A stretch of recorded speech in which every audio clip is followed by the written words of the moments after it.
Hello mga idol, what's up mga idol?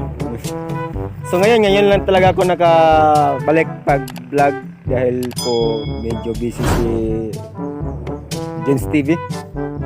So ngayon, ang video natin ngayon mga idol about to sa ating mga tanim noon idol na hindi ko talaga na-update. So ngayon, i-update ko kayo sa ating mga naitanim para naman po may mga inspiration kayo na pwede nitong gayahin.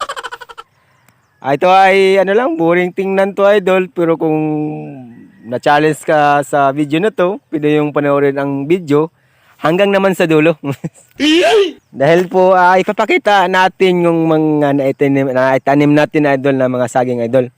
Alam mo kung bakit naisipan kong i-vlog to? Dahil po isa itong sekreto sa pamumuhay dito sa probinsya idol once na nag-stay at home ka.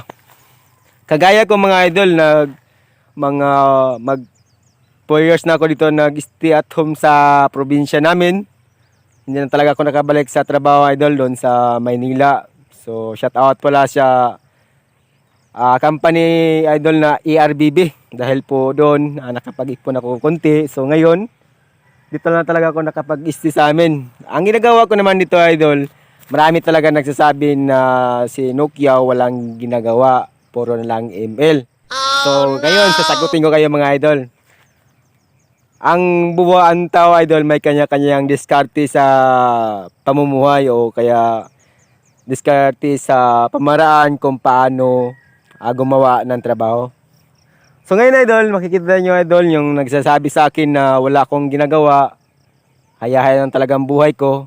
Ito idol, kung napanood nyo ang video na to, itong mga saging idol na yan, yung lumaki talaga idol, yan po ang mga free time ko o kaya yung mga palipas oras ko idol. Dito ko ginugugol yung trabaho ko mga idol. So marami kasi nagsasabi sa akin idol na napakahayay talaga ni Nokia karon kay way trabaho, sige laglingkod sa wifi yan. Hindi naman sa ganun idol. Kay sa tinood lang mga idol, Bisaya ta. Sa tinood lang mga idol, every morning 6 to 7 o 8 mga idol, yan, nagtatrabaho talaga ako niyan tuwing umaga mga idol. At sa hapon naman, nasa akin lang yon kung bumalik ako. Kasi napakasarap talaga isipin idol dito sa probinsya once na hindi ka talaga nangamuhan. Alam nyo kung bakit? Alam nyo? Para sa akin mga idol, napakasarap yun kasi wala talagang mag-utos sa'yo na magtrabaho ka na. Once na ikaw lang talaga ang amo idol. So yan ang napakagandahan sa nag-stay dito sa atin mga idol.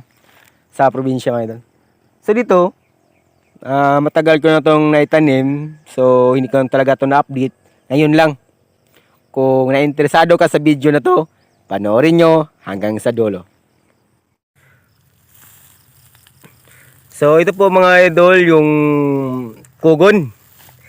Nalanta talaga idol sa init at saka yung ginawa ko idol sa pag-spray ng Roundup mga idol. Yan po ang ating mga saging. Makita nyo? Yan.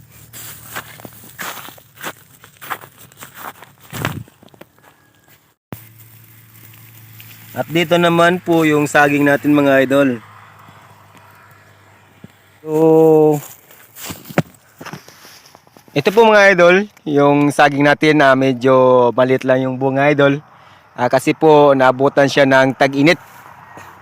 Yan po ang resulta sa saging natin idol na bagong tanim.